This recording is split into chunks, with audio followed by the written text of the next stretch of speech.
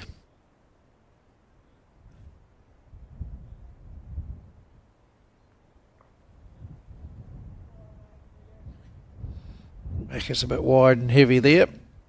Yeah, just a little scratch of the arm. At least he stayed up on the paddock. Yeah, I thought he might have gone back to his hand because the backhand had been opened back up for him.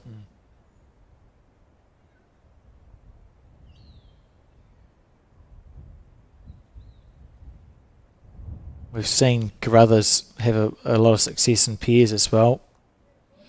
He made Piers semi with Mike Bradshaw. Yes, and Auckland. yeah, wasn't it? I think it was the final actually Was it at the final?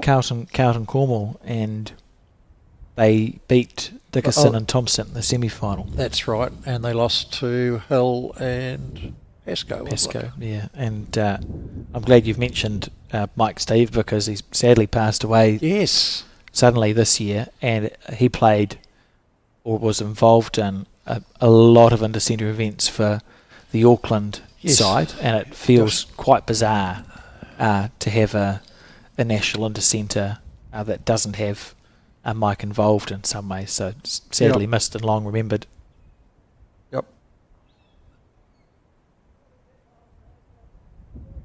Another old school bowler of the ilk of John and Yeah, I'm sure that The John Hills and- played a lot of bowls with and against Bradshaw, and he was an outstanding player.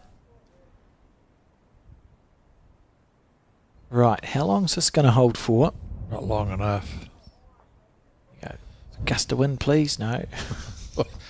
Yeah, need a hurricane. 2 or 3 gusts of wind. Need a hurricane. Nigel. Yeah, I it's interesting. I think it's just a quirk of who we've got on this screen, but I noticed Keanu put a cant on his bowl, and Nigel puts a cant on his bowl, and John puts a cant on his bowl, and it's not something you see much, so it's just strange that we have a few people who just happen to have been drawn to play in this this game that Yeah. have deliveries that do that to them. I can do it in the backhand, I can't do it in the forehand. I just try and let my bowl go. Cool. I got that one away. It's going again. Just running through. Needs it to sit. Well, he's probably Might beat third. that front one. I don't think Nigel will... Well, he shouldn't go here because he's a chance to take his own as well. But...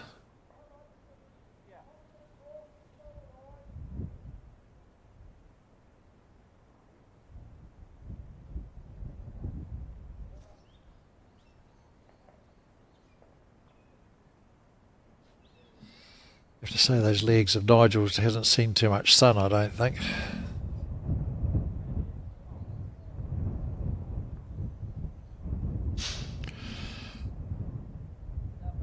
A lot of arm waving here.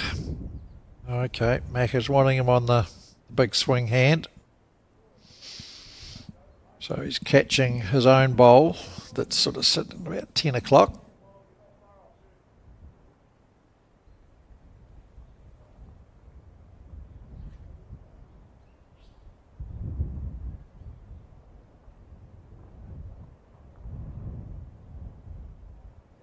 It's down to the speed now.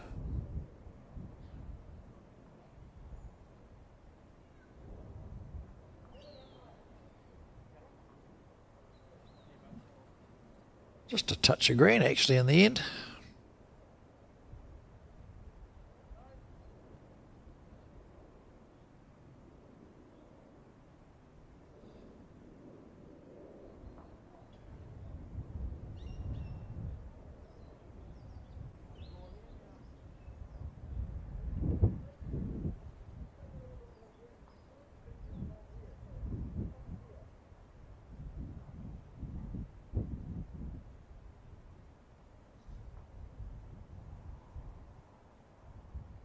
Stalking it.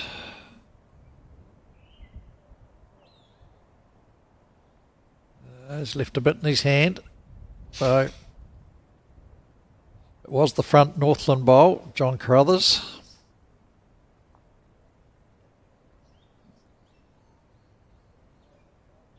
So after 6, it is 7-6.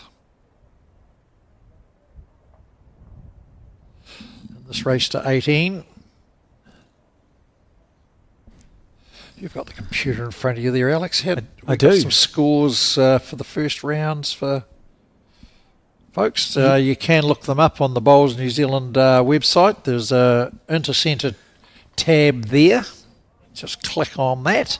So I can tell you it's nice because it's 4 sections. So in the men's, the top 2 in the section at the moment are Manawatu and Canterbury, although of course it's Manawatu, Canterbury and Wellington who've won their matches. It's just that Manawatu was 3-zip, Canterbury 2.5, Wellington 2. Section 2, the leaders at the moment, North Harbour and Southland, with Taranaki, Wanganui rounding out the bottom. Section 3, Nelson and Central Otago in the lead, with Auckland having won their match, but only 2 game points, which means 2 wins. Central Otago had 2 wins, but a superior net total of shots, and Nelson out the front. And Section 4 in the men's, it's Northland and Kapiti Coast who lead this section. So Northland 3-zipped their match, Kapiti Coast 2 out of 3.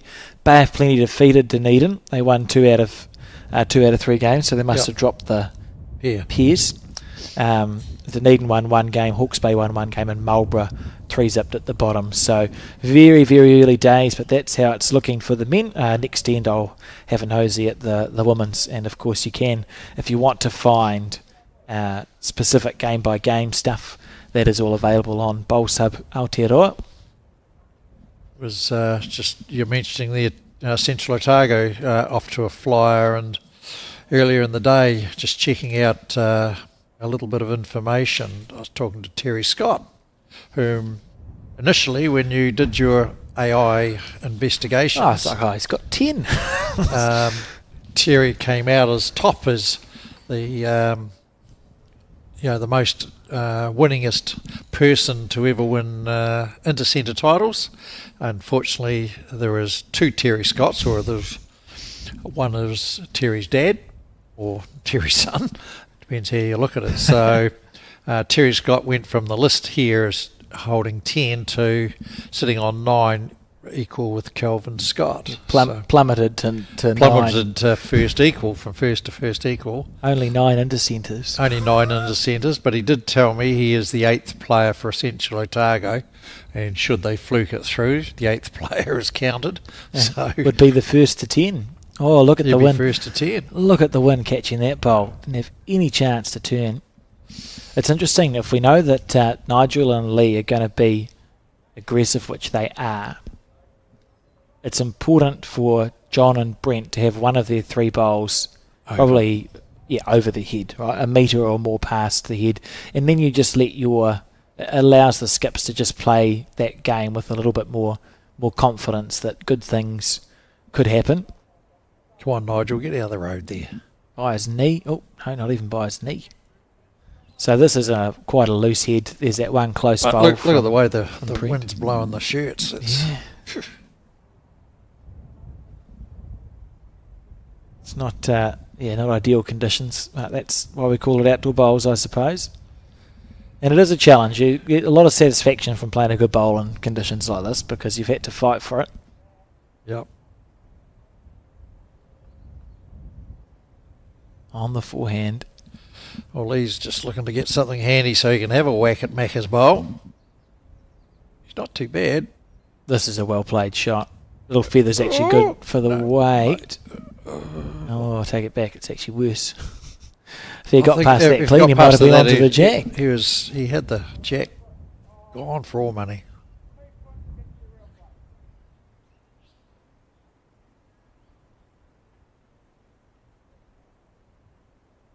So this is the turning hand, the wind blowing from the right to the left as we see it. Gets that full. Outside half. Well, yeah, it's done enough. It's done enough to make 2.5. It's an indication that his weight was about right. And Lee, there's no shot play on here. You have to just try to get second shot or build something. It just feels dangerous. He might. It's looking like he's looking at that gap, thinking if I can get between the two onto the bowl, onto the jack, maybe good stuff happens. Feels like a hard bowl to play, Steve. It's getting down the percentage list. There's John going, oh, just play it to my foot. And then once you've secured second or third, that's when that really aggressive game now he's coming back. Can come out. And this is beautiful bowl. What a beautiful bowl. Yep, well done. Still one down, but how much better does that head look now for Northland? Looks a heck of a lot better. Must be a slight temptation of following him down on the forehand, but Nigel already played the backhand once, so going to stick to it. Yeah, well, he should be able to give it away on this hand. Should. Look at this. Bowl. That's a very good bowl there. Take that any day of the week.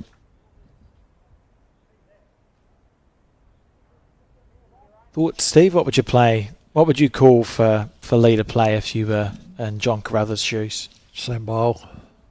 He's only got to get onto the front of his bowl, move it, 2 inches, maybe 3. Anything else is hard. A, it's hard, but B, his bowl's very lonely there. He's one down, but the opposition have got, I think by the look of it, 3/3.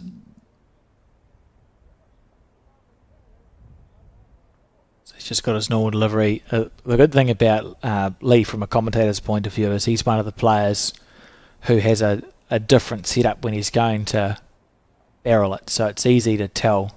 Yeah, it's much more challenging some of these players who have exactly the same delivery each time. And you go, oh, he's just going to draw on the back end, and then suddenly you've got a missile firing up the middle. Yeah, but Lee loosens up some of the sinews, which is fair enough when you see how quickly he throws them. Then you get someone like Kelvin Scott and Jamie Hill who stand on the mat, and you've got no idea which hand they're playing. I mean, we're quite capable of making ourselves look like fools without assistance of the players lining up on one hand and then playing across or away from their body.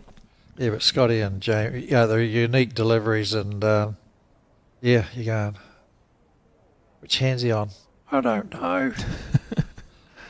So Nigel's looking to play on the back of Macca's bowl here, turn it over onto the jack. Oh, it's a nice effort. And he's actually played that with I enjoy that speed because it means it's impossible for him to be blown across the face of the head and accidentally roll Lee's shot up to drop a one. And if he catches Lee's bowl, he's moving Lee's bowl far enough away. It shouldn't stick around if he catches it. Reduce the danger. It was pretty much to zero. He was either going to get a 2 or keep the 1. There was no, with that speed, you'd have to defy the laws of physics for it to go badly. Yep. Because on the dead draw, he could have just turned into that, flopped it on the front nose, pushed it an inch, and off down. Yeah. That speed, you're not going to move it an inch. It's going 3 or 4 feet. Yep. So sometimes in bowls, that's a good way to sort of visualise. You work backward. You can work backwards in your head from what's my worst possible result with the speed? Is the worst possible result horrific? And if the answer is no, cool, that's good news, right? If my worst possible result is I'm going to miss wide and stay one up, great. If my worst possible result is my bowl, I haven't played it hard enough, so it's going to hook across the head and I could fold an opposition bowl into count, maybe you need to rethink what speed you're playing or what green you're taking. So easy in this commentary booth. Yeah. But yeah, like it's part of the tactics is that people are inclined to ask themselves, what if I miss? But a lot of times you've got to be asking yourself, if they've got a bowl in their hand, what if I actually get this? What does that create for them? What's that going to force them to do? So you got to go, well, at the moment, if I just keep it at that, they can't get anymore.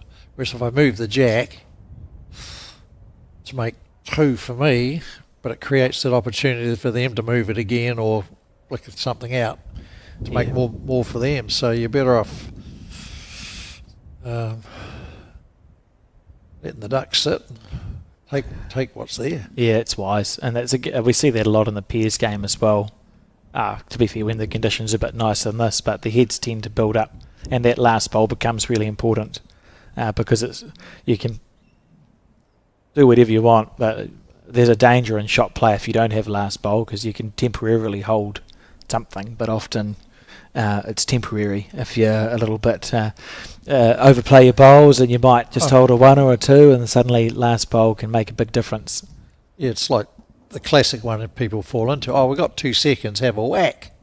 So out goes one of the seconds. And I've still got a bowl in my hand, or you've still got your bowl in hand. So what's that one bowl of theirs now worth? And all of a sudden it could be worth 3 or something like most of the ones. Yeah.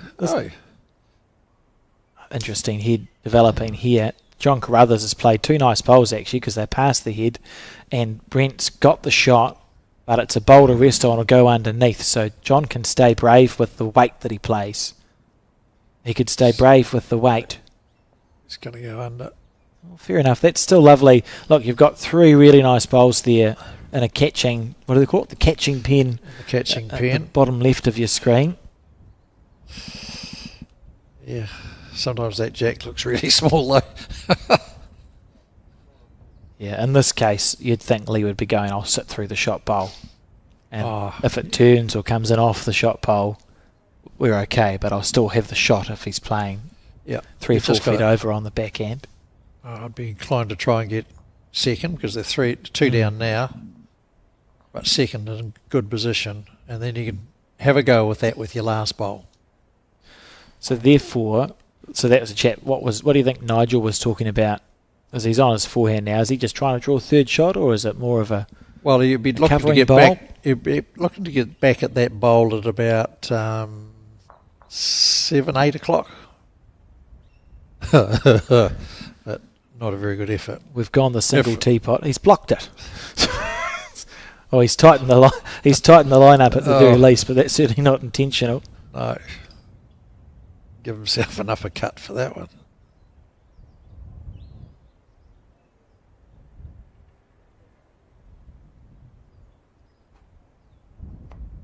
You see this? That's an outstanding shot from Lee. And Nigel doubly frustrated because he hasn't achieved what he wanted to do, and then he made Lee change his shot, and now Lee's nailed his shot. And he can't play the shot out either himself because he hasn't got a bowl in that pocket. It's a fickle game. Has he sent this one? He's taken the right green. I don't think he's got the puff. This is an interesting head building here. It's amazing how quickly it can turn around in bowls. Lee plays one more good bowl and he's going to have a third bowl in his hand potentially with a chance to score a bundle. So he just needs to be slightly wide.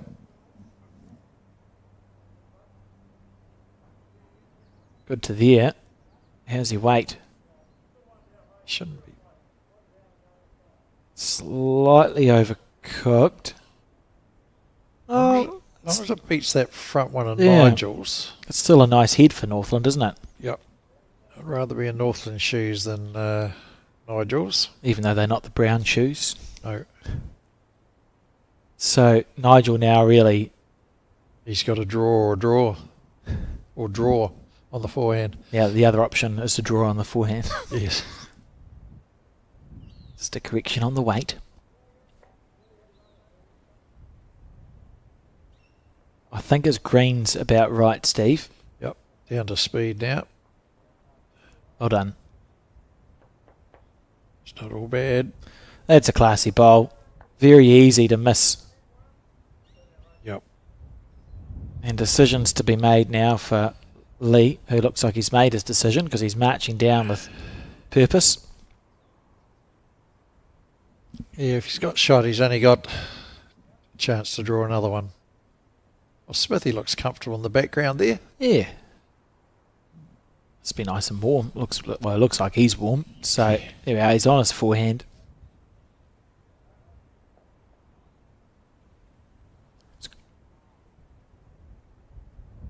Good line.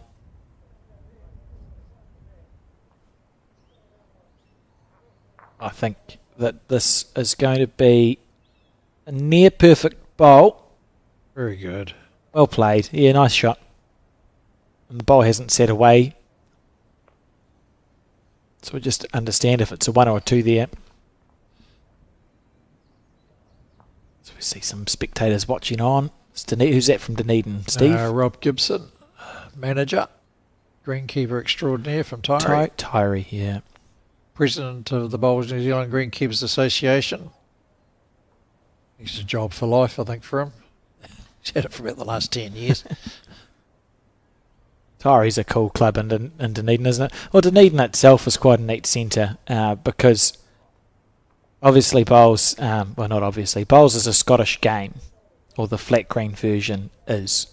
And apart from the Auckland Bowling Club, which was actually started by Scottish immigrants in 1860 on muddy land, it took them 30 years to get right. You look back at the records, they're quite grumpy. It's the middle of the South Island, or Dunedin and the surrounds, where bowls actually started in New Zealand. So if you were to trace the history back, that's where it goes back to in its biggest stage. There were disparate clubs around the North Island quite spread out, but it was in the Dunedin area that we first had the game become organised, and it would have been from those Scottish immigrants who've come across the other side of the world and are thinking, right. Yep, and Dunedin, like back in the 1800s and the likes, was the economic capital of New Zealand, with all the gold that was coming out of Central. So very wealthy, and you go to some of the clubs there. I can think of Roslyn in particular. If you have a look at their trophy cabinet, it's just some of the medals and trophies are just out of this world. Yeah, no, it's a very, very strong history. I think they had the first ever inter-club game was held between two Dunedin clubs. Couldn't tell you who it was. They were old. Yeah.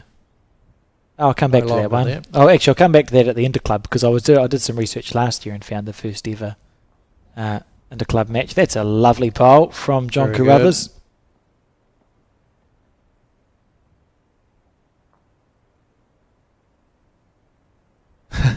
So we've got a bowl that's in the way on the adjacent rink, don't we? Is that what that smile's about? Yeah, there's a... And they... Fours game, there's a bowl that's in the way, and it can be picked up if Brent goes close to it. It's windy enough you could just about go around that bowl and come back.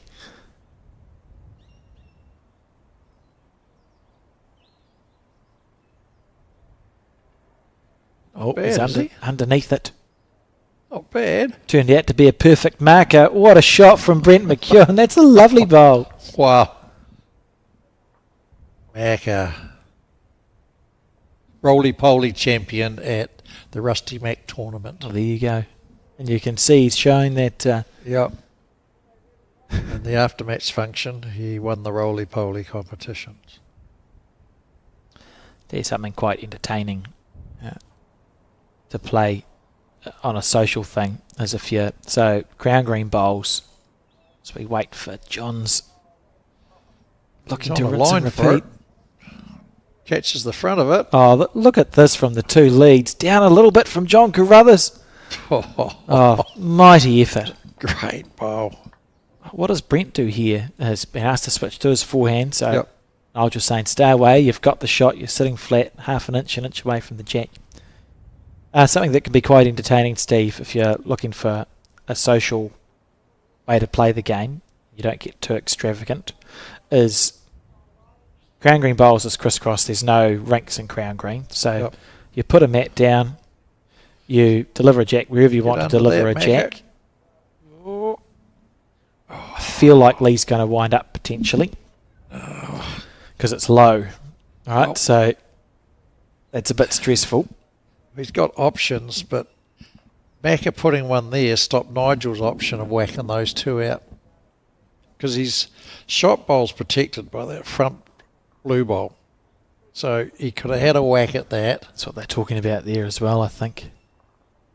And Lee and John will be talking about whether they build the head, because the danger is, Steve, you can attack it now if you're Lee, which will be the temptation. Well, there's nothing to attack for it really, other than trying to use the wing bowl.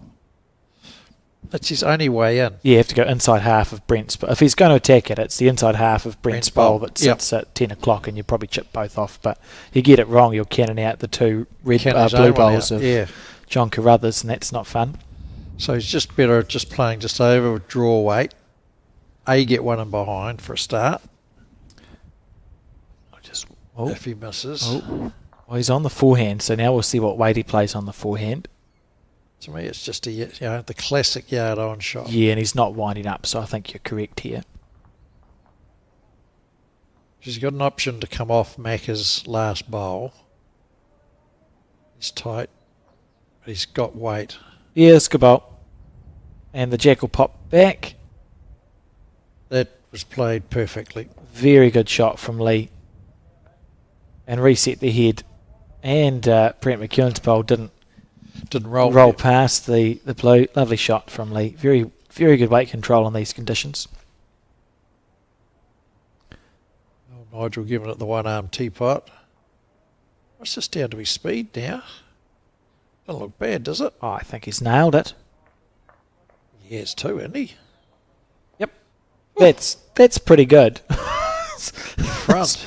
That's pretty good. Right back at like 30 feet you've played. You've delivered your bowl 35 metres along the ground when it's been spewed out the back.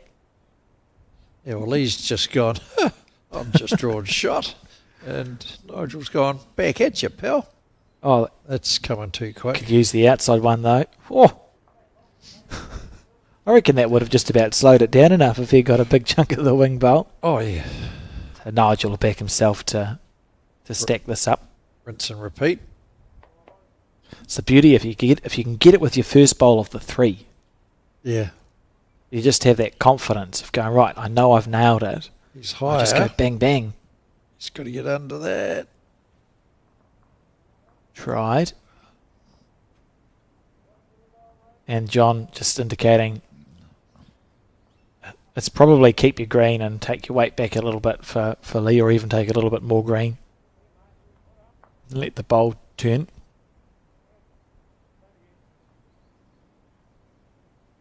Looks a smidgen quick. Yeah, so he's done the reverse correction to what we thought he might. Yeah, he's probably...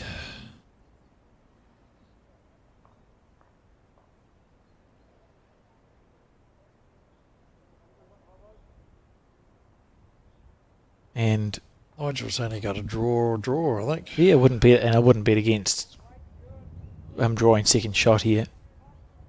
He was actually quite close with this second bowl, Steve. His first one was beautifully played. Second bowl got bogged, you can see it. Yeah, he was only sort of a bowl's width high. That was it. So in reality, in these conditions, I doubt he'll even change anything. He'll just try and play the same bowl again. Yep.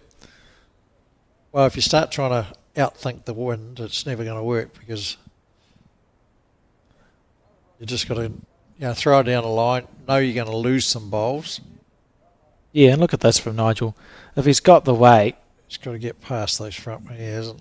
Oh, not quite. So played his bowls in reverse because the best one was the first one. But an interesting end of bowls, and one more to Dunedin, who now lead 9 shots to 6. after 9. Have we got that right? Crown Green Bowls, Steve. Yes, I've read about that. So Crown Green Bowls is the ancestor to this game. It grew up around sort of on the fields next door to pubs and workingmen's clubs. So it's an uneven field. You put a little circle mat is what they do, and they just play wherever. And their singles is 2 bowls. So as a bit of fun in our game, if you want to emulate it, it can be entertaining. So you get an normal outdoor jack, put the mat down wherever you want, deliver the jack to wherever you want, and you get 2 indoor bowls each. So you don't get the old wooden bowls of fun or anything that's not the ones you usually play with. Something that takes spice. 2 bowls each. You deliver the jack wherever you want. You play your 2 bowls, and then the mat gets placed down where the jack was, and the winner delivers the jack wherever they want. So you can go corner to corner, anything, and it's it can be quite entertaining if you go winner stays on, or have a race to 3 or 5. Well, if you want the conditions of play for that, email Alex at bowlsnewzealand.co.nz. The conditions of play pretty simple. That's whatever I said's the conditions of play. But many are very entertaining. Lunchtime or evening at the bowling green. Just doing that. Yes, the old, or even the old bowls of the 70s. They're still entertaining.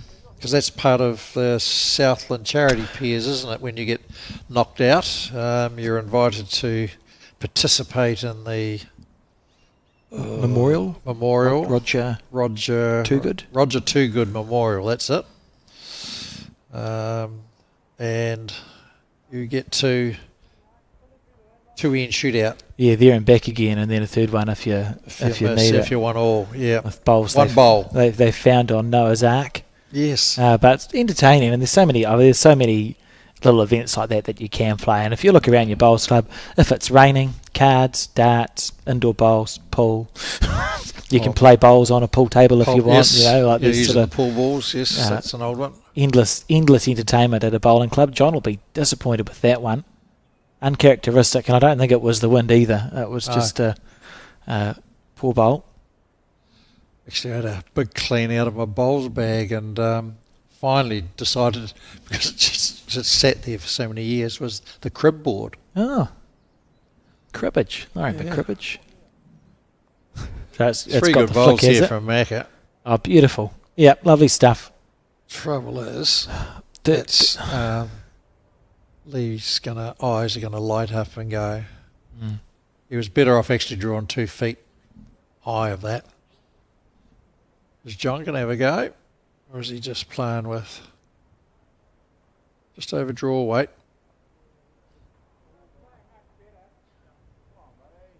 Here he comes. Oh, it's going to hang high, is he? He's made the target bigger. Sort of. Well, even if Lee unless he gets the dark blue bowl fat, he's going to clear something out. Something, eh? Inside edge, he gets everything off. So then is Nigel best to play the back end now? Just draw down to it. If you move the jack a little bit, it's good.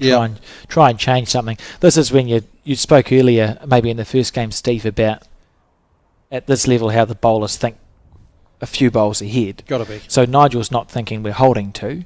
Nigel's thinking, take the shoulder away, make it harder. We're not really holding 2 shots because we know that Lee's good enough to be playing the next one. So therefore, change something.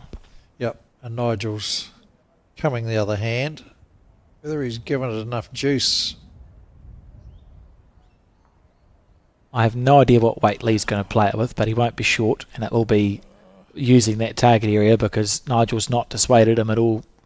No, and Nigel, all he wanted to do was beat that other bowl to take it out. Surprised he hasn't gone here. That's a very strange decision. Because, like in these conditions, it's not time to get fancy playing the perfect shot. I think there's merit in the pairs game, 6-bowl pairs. It's worth treating your first bowl as a skip, similarly to what you do your third bowl in a game of singles. Yep. So your first bowl is a skip. If you're going to do something, that's probably the answer to the question. Do it with your first one. Nigel's still struggling to reach. Mate. See, I think part of it he's scared to move it, whereas there's no danger in moving it. That's clever there from Carruthers. Yep. With the Just tell him to communication. be up. Yeah. Be up. In a way that isn't negative. Yep. I don't think he's going to hold. I'm. That's good speed for it. Because if he catches anything, he's hanging around. Yeah, with even that speed. Even that speed through the split between the sitting blue and the split bowl is going to get results. So Nigel Okay. with his third effort. Got to get here, mate.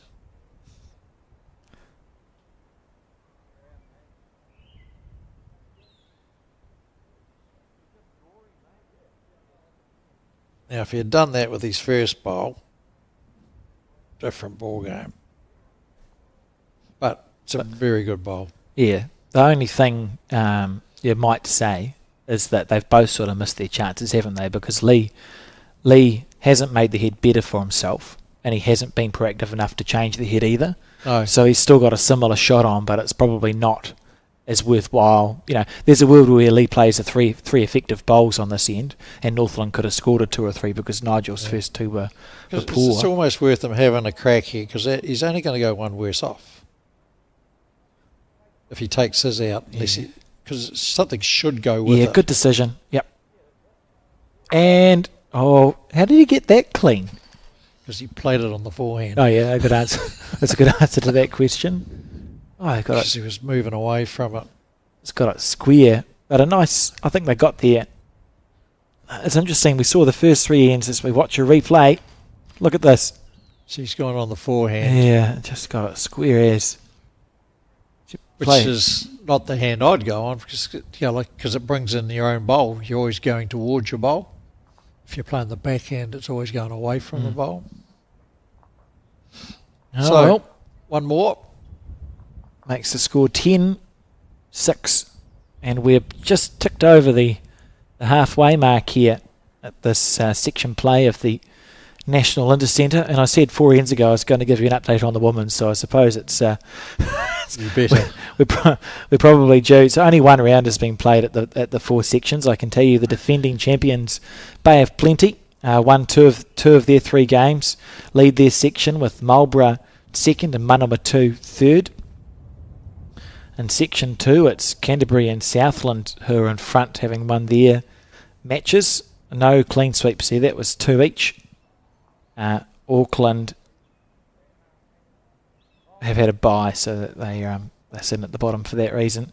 In section 3, it's Nelson. And Nelson, the women's team, very strong. They'd won, I think it's like 3 out of the last 5 or 4 out of the last 6. They just haven't.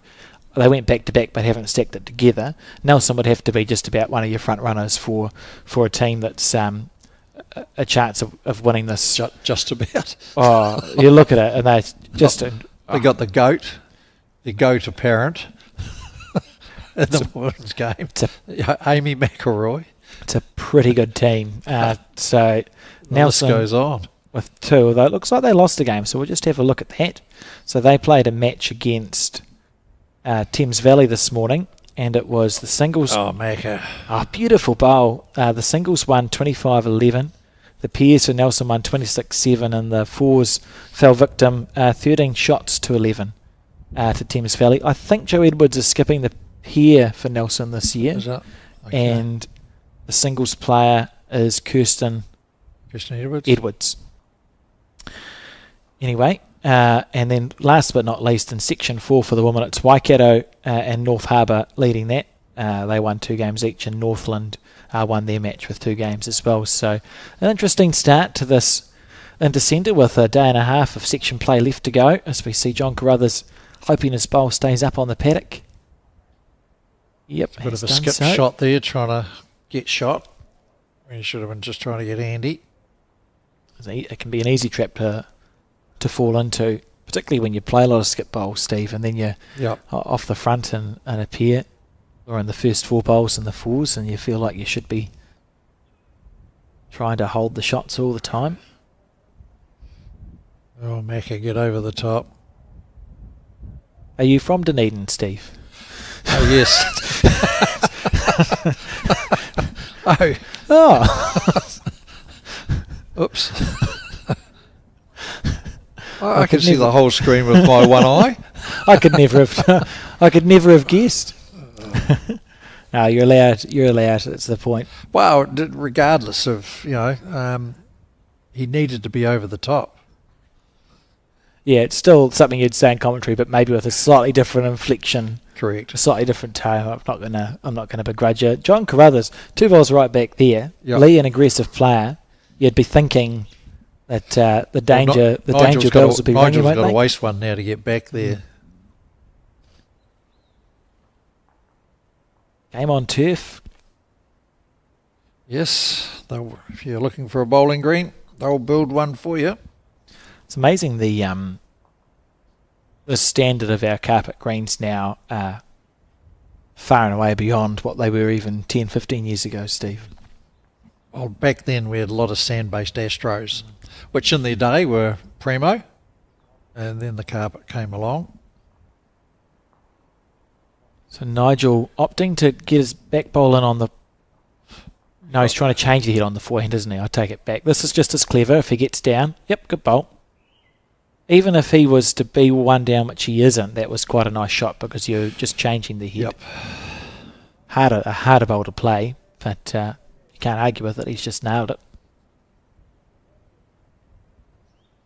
Yeah, well, Lee can play just with a wee bit of weight. If he's tight, he gets onto his own front one. Slightly tight, he gets onto the purple of Nigel's. Oh, look at this. Or he gets the jack. Is he? Or you can get the gap. How? Where is the gap? He's played that with perfect weight. That would have been ridiculous if Lee had trailed it around the corner back to John's bowls when Nigel's just made the shot about 30 times more challenging to play. But he didn't. We gave it a chance, and how he got through both gaps there, I'll never know. See Dunedin leading one match and losing the other on the adjacent ranks. Important for Dunedin, keeping in mind that Northland won their first match up. If Dunedin could get a win in this match, you feel like you start evening it up. That's how these sections end up working, isn't it, Steve? If it's the top two going through, Yep. you want to be. You want to be in touch. We still want to be in the game after day one. Yeah. And ideally, you don't want results to have to fall your way, and that's on the wide side from Lee. He'll be disappointed with that. So it was a beautiful effort he played with this first one. I suspect we've got 4 bowls just about touching each other just underneath where you can see it. Got to get back there, Nigel. Show some respect. That's one of the times where that's a wise call, right? Because he's holding the shot reasonably protected. You're 2 up on the card. You may as well cover. Yep. You may as well cover the back here because there's a chance. At worst, you're going to go 1 down. Yeah. If he gets it perfect, you're going to go 5 down. And he's butchered it.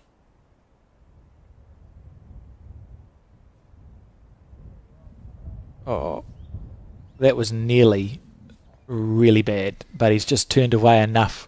He might be at the count. He's holding to. I thought for a second he was going to frame the jack and finished low and a bit closer to it when he was on the tight side. So you can see, look at that group of bowls down by the 2 metre mark. Brent going, let's see what happens. Don't know if I've got enough fingers to count them if he gets it back. It's a huge opportunity for Lee. A hard bowl to play, and he's not been far away with the first one.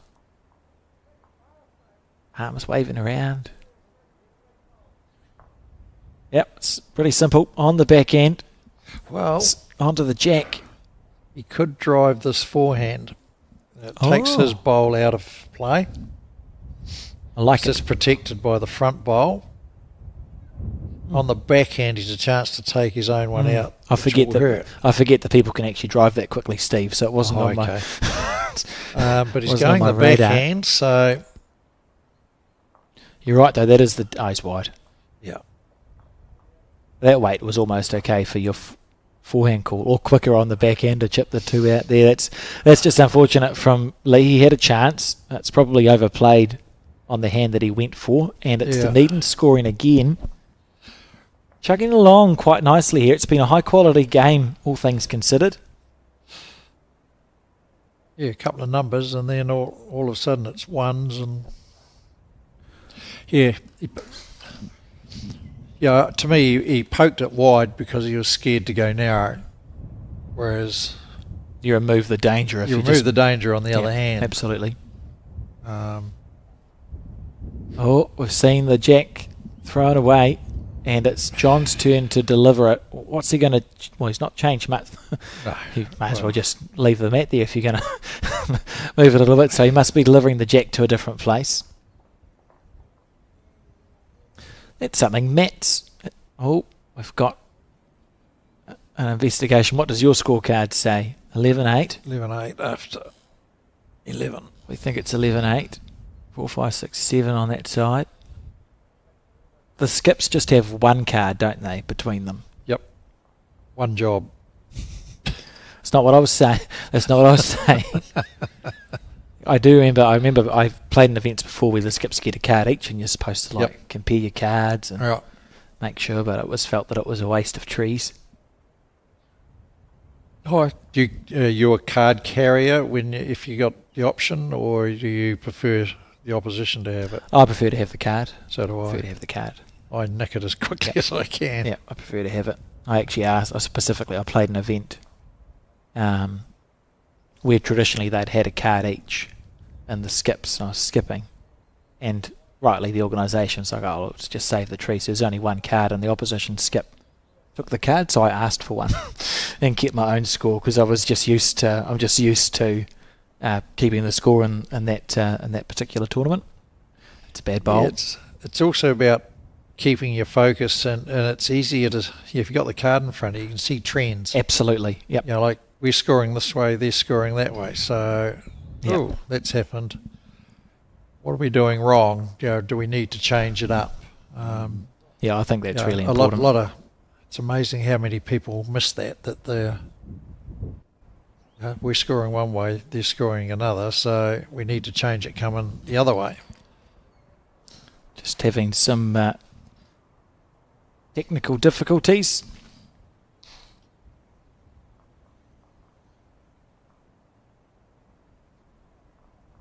I'll leave you to keep talking, Steve. Thank you.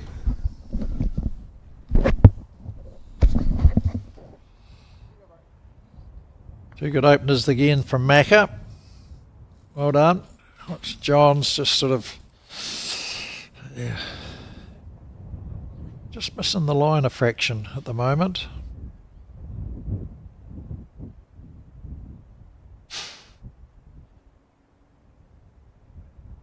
Okay, so you're going to have to put up with me just at the moment. There's a couple of technical issues here that we're trying to sort out. I just leave that to the young ones that know what's going on. So, as you can see, John missed. Macca didn't. Was a technical expert, I'd probably suggest that it's an internet problem, or someone's pulled a plug inadvertently. Actually, it was a very good result of Macca's there. He caught the bowl. He could have ended up with a clump of three together, but he's got it surrounded, so to speak. And we'll report how it goes, because what we're going to do, Steve, is to clear the gremlins out of the system, we have to press some buttons. So what are we, 4:35 now? We're going to go away for 10 minutes, so you've got time enough to go away for a cup of tea and something to eat. If you rejoin us at 4:45, we'll be back with updated coverage then.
Hello and welcome back to the broadcast coverage of the 2026 Bowls New Zealand National Intercentre. We have tried to clear the gremlins out of the system and they appear to be gone for the moment, Steve, so we rejoin this game after another end of bowls and we'll get a score update soon.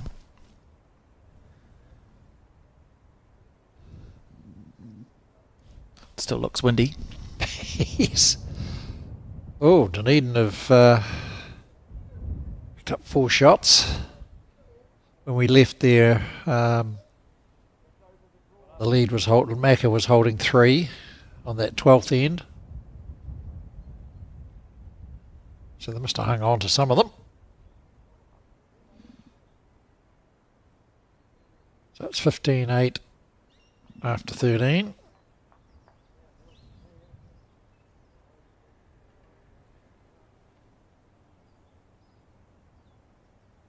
This was the Dunedin pair that sort of touched up the Bow Plenty pair as well. Mm.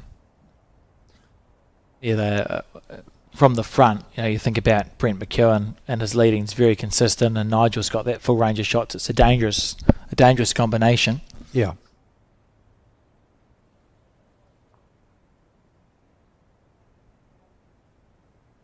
Nigel's just trying to get back to those 3 bowls we can see on the left of the bottom left of the screen. Just in case there's a almost accidental super swoop.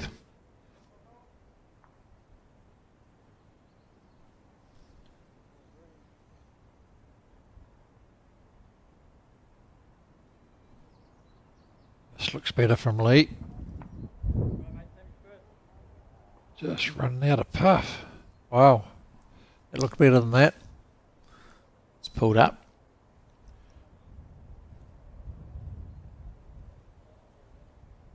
Nigel looking to nod another one in now. It looks like he's on a fair track to do so. It's round the back of it, but should be good enough. Yeah, 4. it's holding a bundle, and it's not an easy bundle to get at. There's no... I suppose you could drive it on the forehand and see if you get rid of three of them, but you're unlikely to get rid of the... All 4. All 4.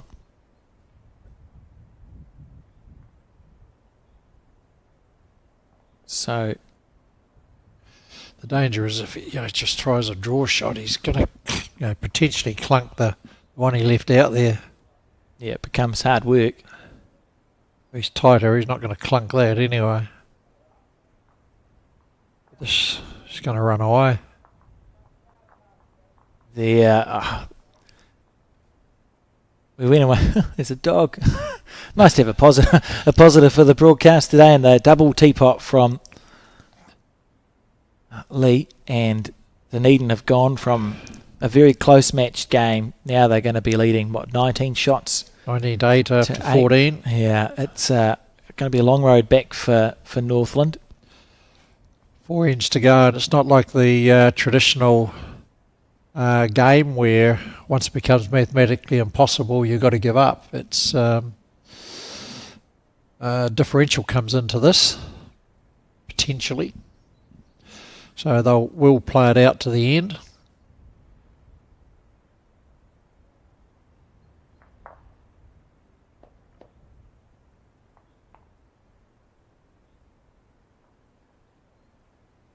Very Gary Lawson-esque sort of delivery here. Yeah, and early in Gary's career too, when he had that smaller step. It's almost a static delivery from Brent, isn't it? Yep. Like the way... Goes pretty effective. Oh, it's great. The way he gets it away, he could take the step and wait a minute before he played his bowl, and it wouldn't... The delivery doesn't change because the weight comes just from his arm moving. Yep.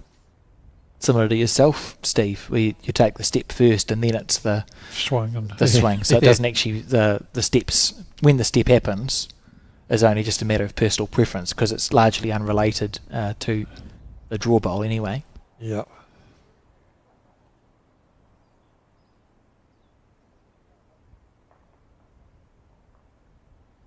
Just going a fraction. Probably a better start from John for a wee while.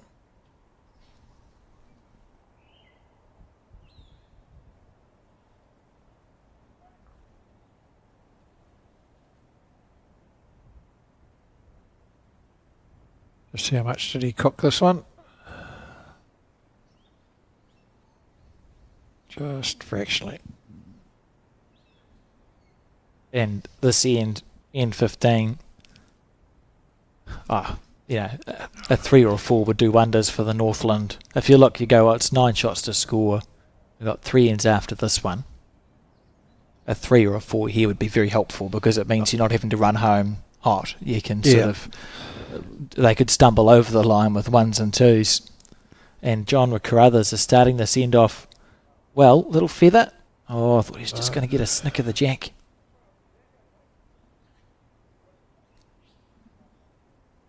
Beat the last bowl is the objective for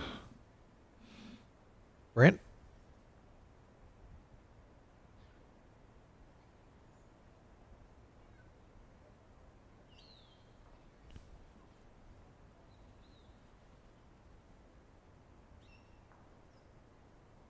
Yep. Yeah, good bowl. It should be second.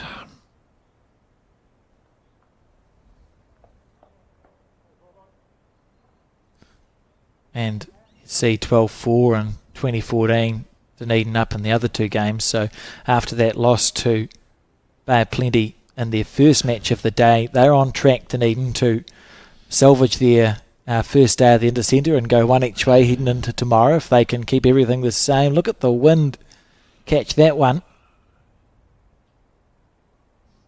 Yes, it's after a 2-1 loss, a 3-0 victory helps a heck of a lot. So it's a net gain. Mm. And the fact it's coming at the moment against a Northland team who are topping the section too. So Dunedin are defeating a team who've got a match. So they're drawing level. If they keep everything, all others remain equal, they're going to draw level with Northland on one match each, and it'll just be Bay of Plenty who have the opportunity to go into tomorrow as section leaders. Yeah. Go the Bay. Nice, easy green for you to be supportive of, Steve. Yes, it is.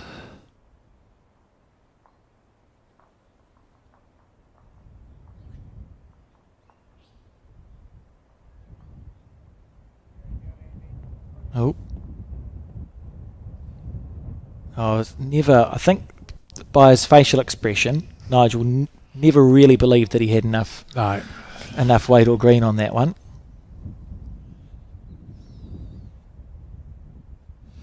Nigel's got one of the more unusual occupations that are around. Locksmith. That's cool. Yep.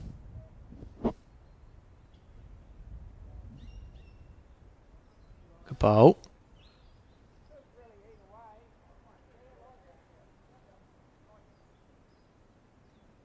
He's got that away a bit tight, I think.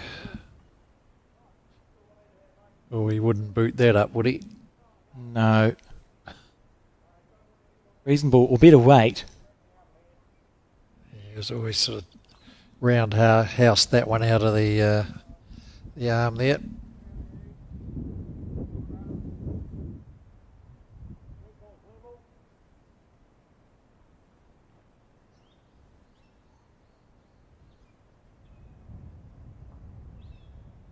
Yep, good bowl. Well, this is exactly the end that Northland need, and there's a very lonely McEwen bowl. Yeah, Nigel's got to get one in there, otherwise it's worthly to... Could be a 6. Just as we've said, they're looking comfy. Oh, this is better, isn't it? He's going to draw the shot. Yep, well played. Never in doubt. Oh, what a shot. Still one down, but Dunedin's gone from looking down the barrel of a 5 or a 6 to going, well, one down's okay. Might be able to squirt the jack if you go through Nigel's bowl somehow. It's almost worth having a wee crack at the edge, maybe. It's worth 3 more. So just try and chip because the bowl's not touching the jack, just try and feather it out, Steve. Yeah. Well, you could go down that, just miss that. Depends how far off he is. It's that edge. In theory, a feather of a bowl means it's going to roll over at a 90-degree angle. So as long as it isn't touching the jack, it can be feathered out. Or that indication there from John is a little bit less weight, isn't it? Where he's saying if you could find a way to get down to Nigel as well. I don't think he can get down with enough weight around that shortest bowl to fold it through the head. He's looking down the other side, and the only bowl that can go out there on that side is his one. Yeah. So John's wanting to play the forehand. Yeah, I think Lee's bowl has to be on the forehand. I'd be in favour of your one, Steve, because you're either chipping it out or you're killing it, and then you haven't wasted an end scoring one instead of a 3 or a 4. As you have to think about your scoring power as well. Your scoring power reduces with each end that passes. So if he kills this, he's still got the same scoring power as what he had before. Yeah. And we know they need more than one shot this end. So absolutely, just drive it on the forehand through that gate, flick it out or kill it, and either is a good result. Yep.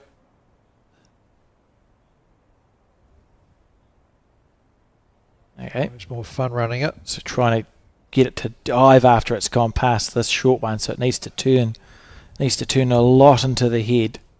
He was never going to do that in this hand. Oh, he couldn't have played it much better than that, just drawing for 2.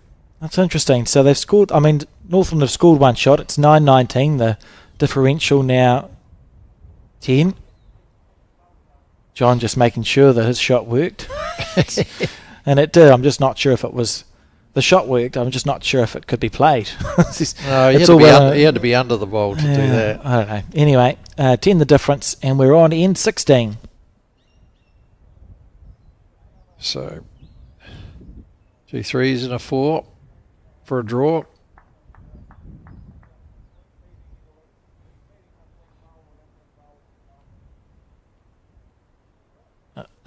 This is where the Intercentre, this format is quite interesting, because it may be, as we see it develop, and it's where Steve Smith will probably have an impact. There's a point at which the risks you have to take to win the game are going to cost you a score diff for a 1% chance of winning the game.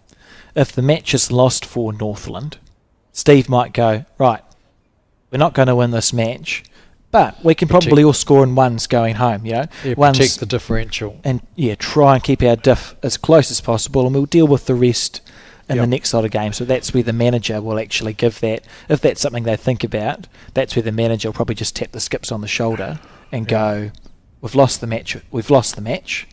Let's not cost ourselves qualifying by playing high-risk, low-percentage bowls, attempting to salvage them. Dropping 3s and 4s. Yeah. Yep. You could give them a target of saying, I would like you all to score 3 shots before the game's over, and I don't want you to drop more than a 2 or something, and just try and stymie the stuff. Whereas in a tournament, if it's post-section, we're not used to playing bowls like that. No. You particularly your straight knockout that we see at the Nationals, we would see Lee and John, knowing they need 10 and 3, playing the bowls they have to play if they want a chance of winning it. Whereas the Intercentre, it's a little bit different because the diff makes an impact, which is why we have very smart people as the managers and coaches who can tell the player that sort of stuff so they don't have to figure it out for themselves. Yes, no, the manager... Well, nowadays it's a lot easier. Back a bit before, they had phones have to get your abacus computers out. And yes, or be good with maths.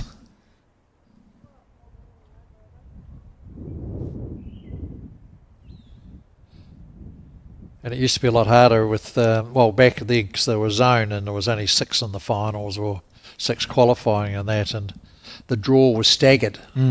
So there was, going into the last round, like you've got 9 games going,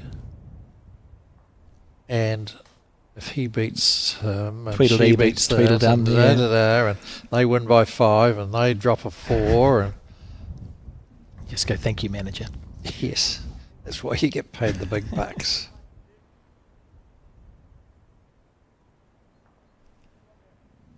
John on his forehand. Looks a bit light. Oh, it's not looking like a happy man. it's hard work when you know you need to be trying to get these bundles of bowls together. Whereas for Brent and Nigel, they'll be feeling a lot more relaxed. Second shot, third shot's their friend. And so then the pressure doesn't exist in the same way. No.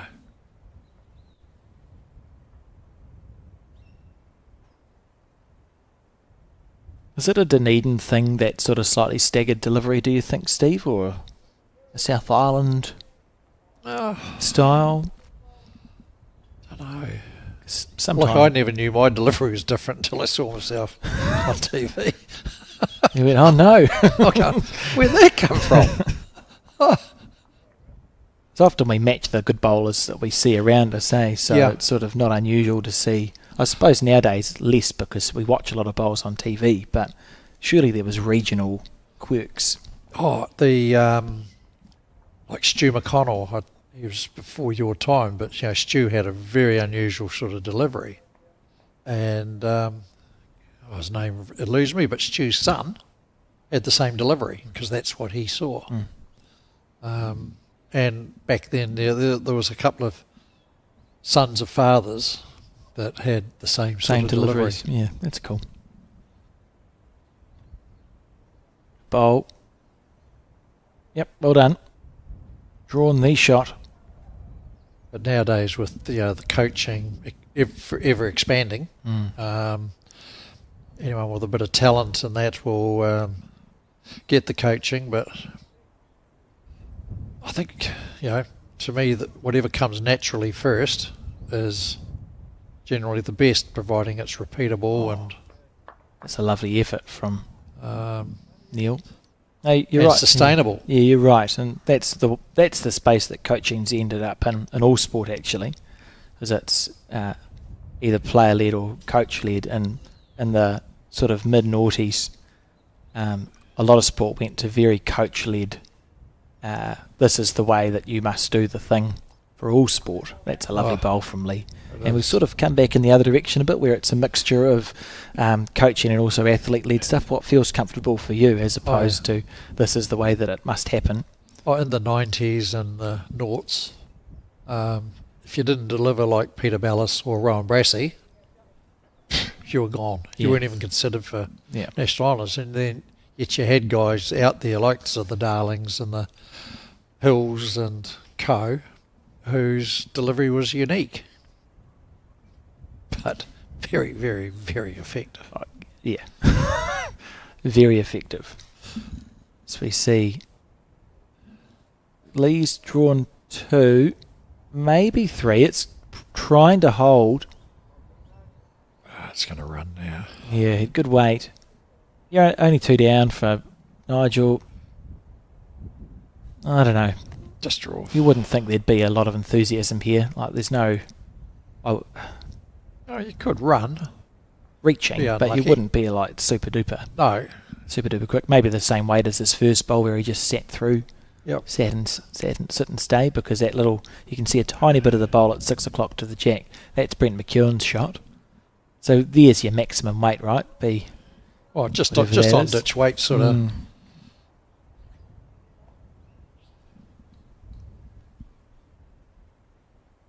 But 2 down's not a disaster. And with the 2 bowls right at the back. Yeah, so we know just out of screen to the left as we're looking at it, Brent McEwen's got a couple of bowls. So if he plays with weight to get through to that, there you go. You can just see them just behind the head. Not going to get into too much trouble.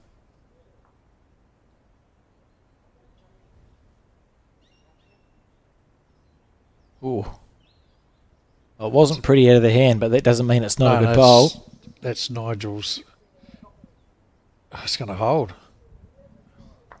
Nice positively played shot. And it will be 2 to Northland. So 11-19 the score as we start the 17th end, the penultimate end here. And 8 required. So 2 fours. 2 fours for a draw. Stranger things, I'm sure, have happened. Whereas Dunedin just needs to score. They don't even need to score. drop a 1 or a 2 and you can't lose the game of bowls. Yep.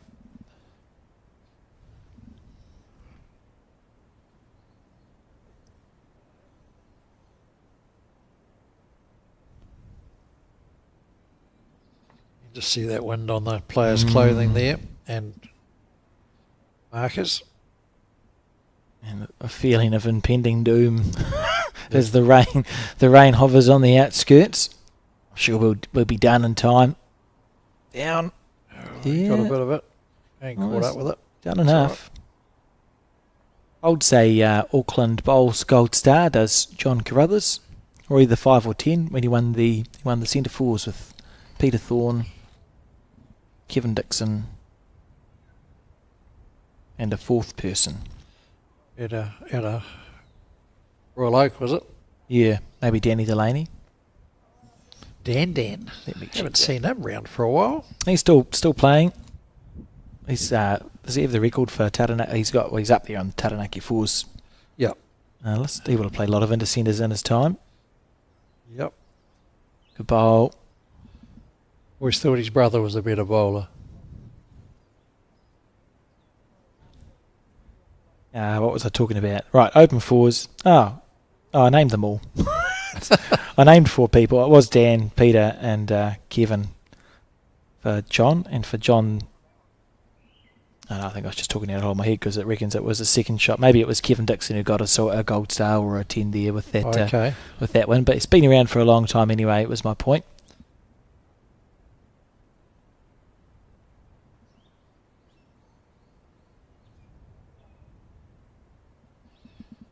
Well, it's sort of no mean feat in getting a gold star in Auckland Centre. One of the hardest centres to achieve that. Yeah, there's a few centres that get those large entries still in the events. Yeah, Auckland, Wellington, Christchurch. Dunedin gets really good support as well because the Bogs is in the blood. So you get the large entries in the centre events.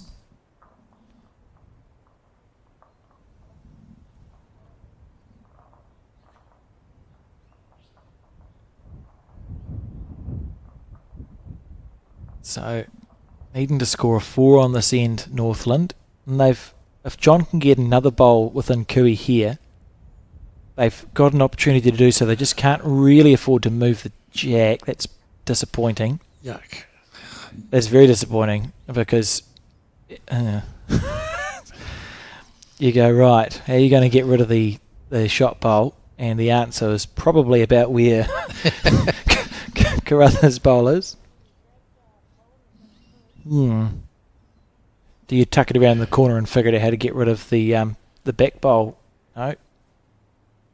It's also quite good. Wow. Okay, good luck trying it. That's actually really good from Brent because that's your danger. Yep. Your danger was those 2 bowls. I still don't think the jack can afford to move if they want to score a number now. But it's just made more challenging by John's short one. And Mac has just ensured that you've got to play something pretty special to make 1, if not 2. Yeah, it's just a lovely shot. And you're covering all the scoring areas. Shade Systems advert on the screen. Very good canopies they build. It's been great to see that proliferation of covered greens in New Zealand. More and more of them popping up around the place, Steve, which will enable us to play more bowls.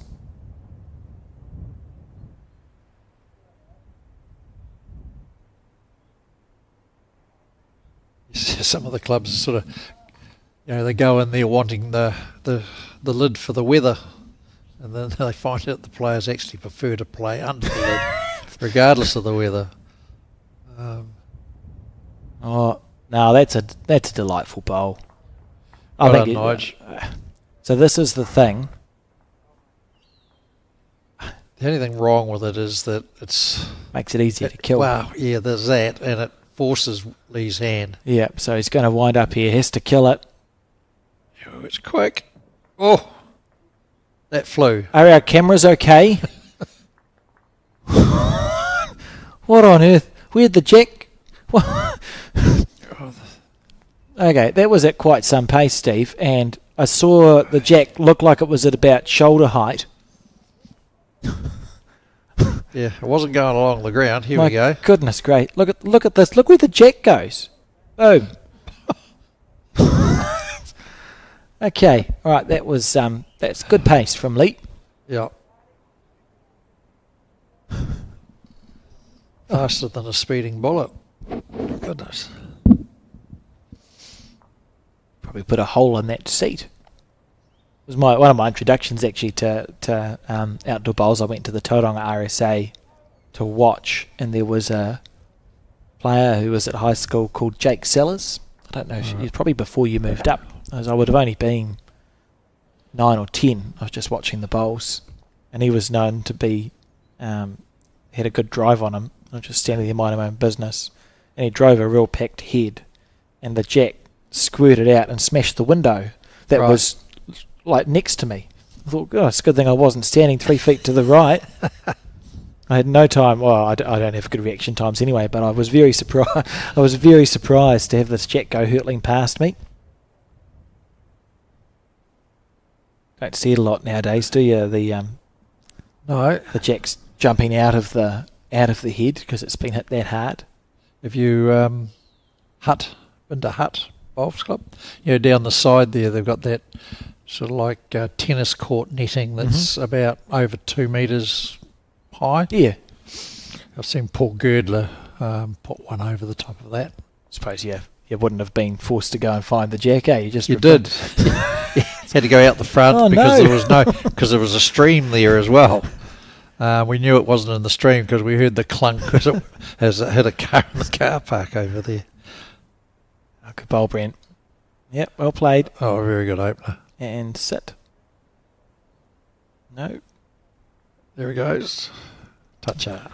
Yeah, lovely. And it's just in time too. So because that end was killed, of course this is a replayed end, Steve, even though they didn't pull the bowls back, which was interesting. So sort of no score yet for that previous end. So 8 shots still required for Northland to draw, and 1911 the score remains.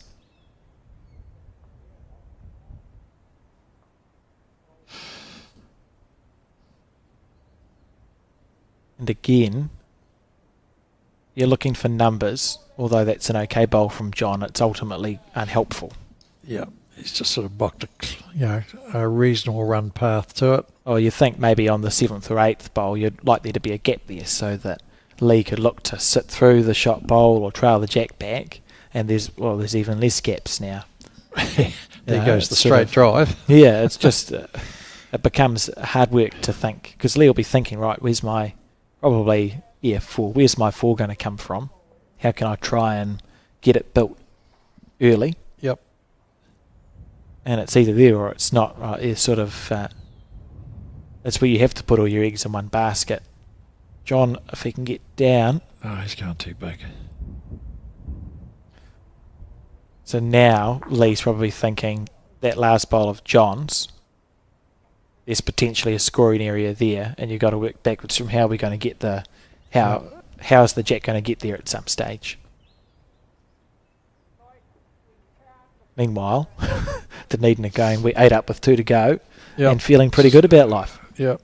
Let's just put one just over the top. Yeah, nicely played.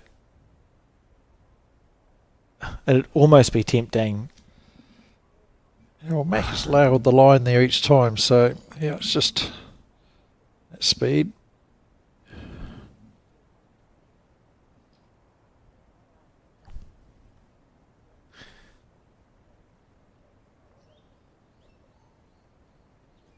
It'd almost be tempting to look square through John's bowl with a metre. I know it's really hard to play, but you're going square through it to push the jack back or chipping it away. Maybe slightly easier than this bowl. Or that weight's actually maybe that's what Lee was playing for, because we should have that. They should have some catching bowls back past there where Lee's just gone. Yes, it's going to be very hard to get it back there. Oh, almost it's nearly impossible.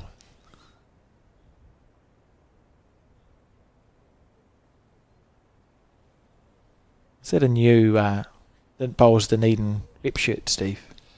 Yeah, it's. I'm not sure that I've seen that one before. Looks like it's Dynasty Apparel.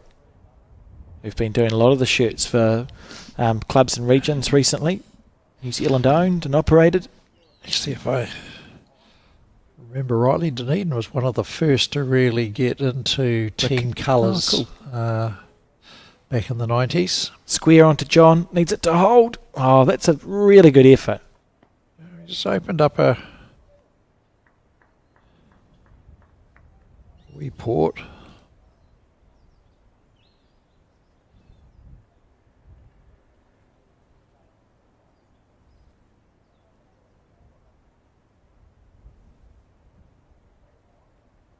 I remember one year we very gratefully sponsored by Canterbury clothing, and so the late great Maury friend would ring round the side and what size here? Same as last year, extra large shirts, pants, yeah, all right, and we got the gear, and as you know, Canterbury gear is traditionally very large in their sizing. Yes. So I've got a bad feeling about where the story's going, Steve. So my extra large was far too big even for Jim Scott. 12'9", 27 stone. So we had to send them back. They were just too big. Just would have had to run them through the dryer or something. What are they looking at here, Steve? Is there a shot on? Is he thinking about trying to kill it or cannon through? I think it probably looked to cannon through John's bowl, maybe. It's hard work. Oh. And you look, Dunedin's done a good job of salt and peppering the head. There's sort of, everywhere you look for a Northland bowl, there's a Dunedin bowl. He flicks his own one out. He sold the farm. They've sold the farm anyway. So I don't mind him looking at that if he's going for the kill. Yeah. Yeah, I think through the gate, for the kill. If it was a slower green, you could cannon John onto the shot bowl and sit for 3. Yeah. But that's almost just about impossible on this green. Yeah. And there's bowls to come. And again, as the earlier conversation was around, how's the differential? You know, like just about drop at a that 4 stage. here, then all of a sudden, an 8 different. Oh, he's going big, is he? Yep. Interesting. And he got his own out. Always going to happen. So Nigel's got at least 3. 3. Yeah. Yeah, but he does. Yeah. Yep. I hope Point Stiff doesn't come back to haunt the Northland team, is all I'll say about that one. Yep. And Nigel with an opportunity to add a bonus bowl. Whack that one out for 2 more. Why not? Well, But yeah, actually, that's not the worst idea you've had today, Steve. It's only the a bowl. thing is, those other ones target. might, because they're so far away on the angles that they're on. I think he's going to do it. I like this call. Yep. Yeah, great call. And what a bowl. He's got it. He's got it. Oh, outstanding. Yeah, brilliant. Absolutely brilliant. Have you played with him before, Steve? Yes. Fantastic stuff. So that's 4 there too. You would do that. Shot Nigel. And just to reconfirm for those listening in, Steve is from Dunedin. And we will see the last 10 has to be played out. So that's 3-4. That's a 5, was it? It was 4 or 5. It was a very lonely bowl.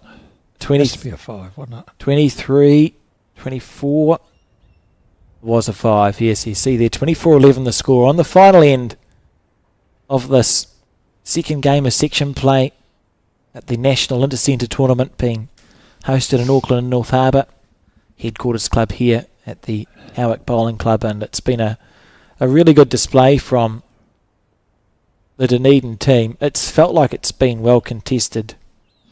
Steve. Well, Mac has been setting them up at the front. Yeah, like he's got bowls in the area. Yeah.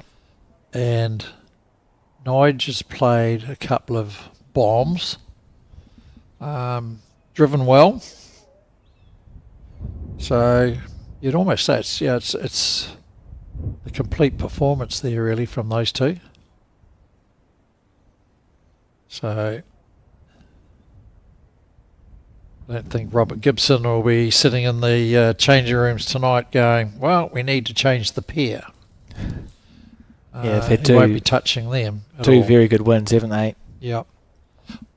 Well, they touched up the Bayside by a reasonable amount too, I think. So that's a pretty good side with Nathan Arledge leading off there. No, it's been nice complementary bowls and a game style that's from Nigel that suited the conditions too. Yep. I think that's sort of, Yeah, he took the green and the wind and he just played the percentage as well.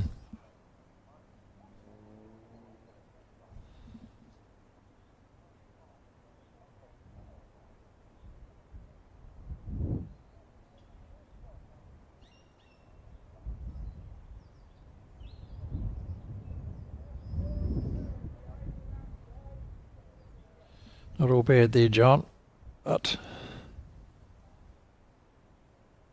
just playing for a bit of pride now and the differential.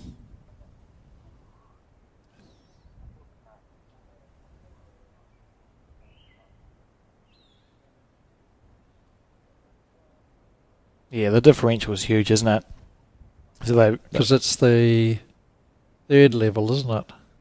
Yes, Bowling market. yeah, it goes. Your matches won, games won, and then score diff, etc., etc. And I think if they're looking for a second qualifier in a section, and it's all drawn. All three disciplines have to go out and play one more end of bowls. Oh, okay. Because they'll look back and see, did Dunedin beat Northland, say, if they're counting off, and if it was a draw in the match, you go, well, can't take that. And it's sort of you read the conditions of play, it goes down quite some distance to figure out who's got what. As we see John just underneath the line.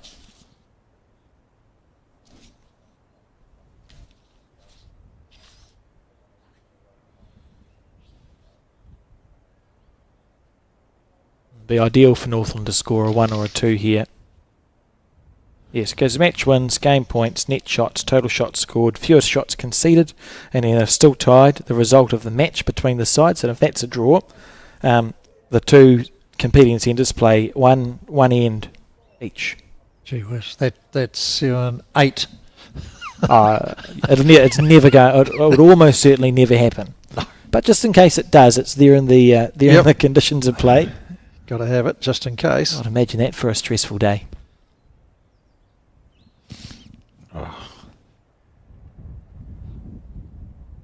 And as this game comes to a close, just remind viewers that we're back tomorrow at 12:10 with more coverage of section play of this national Intercentre. If you're interested in seeing the results, bowlsnewzealand.co.nz is the place to go. There's a big button that says Intercentre. If you click that, it'll take you to the results, and they'll will be in the not too distant future. And after today, because there's been 2 games played, you'll start to get a feel for how the sections are beginning to shape up. And after tomorrow, we'll have a real good idea. Oh, that was quite close to a kill, Steve. You miss everything. It's and it's the woman tomorrow too, isn't it? Yes, it is. Yeah, it's going to be a good day of bowls tomorrow. What have we got coming up? We've got Auckland taking on Southland at 12:10, and then at Central Otago playing Canterbury, which will be a good match-up too tomorrow for the coverage of the women's Intercentre section play. Very good teams. I mean, they all are. You look through that list of names of the teams that have been picked, and there's just so many stars of our sport participating in this event. Certainly are. Did I mention I'm from Dunedin and Otago and you Central did, Otago and the South Island and all that? So and even if I'll you get my money's worth here. Even if you hadn't mentioned it, I think people probably would have picked up on it, Steve. Yes. It's good to make for entertaining listening. Love Central Otago, eh? It's primo place to go. All right, so this is the last bowl of this game. from Lee. Unless we see a kill, which is possible. He's got a look in his eyes. No, I think it's just it's not a wind up, but it's a fun run. Doesn't like it. Okay, so that looks like a 2. And as congratulations to the Dunedin men's pairs team with a convincing win there, 26 shots to 11 at the end of the day, but it wasn't without a good battle from John Carruthers and Lee, Steve. Yeah, early on, and then as we just said before, I think Macca set it up off the front. Nigel played the right shots at the right time, and it was almost a complete pairs performance, especially from Ian 7 onwards anyway. It was a very good display, good quality bowls, given the green, given the wind. So, yeah, no, well done, guys. Yep, and keeping Dunedin in with they'll feel okay tonight. A loss we saw this morning to Bay of Plenty and a win this afternoon. And a final reminder, results on bowlsnewzealand.co.nz. Thank you very much for joining us for coverage of Day 1 for the Bowls New Zealand National Intercentre. We'll be back with more tomorrow from 12:10.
At Skin Institute, we've been caring for your skin for more than 30 years. And that's why we're proud to introduce Skin Tracker, our 2-step system for detecting microchanges in your skin. We utilise our advanced AI imaging technology alongside a skin assessment with one of our expert clinicians. At Skin Institute, we remain dedicated to the early detection, diagnosis and treatment of every form of skin cancer.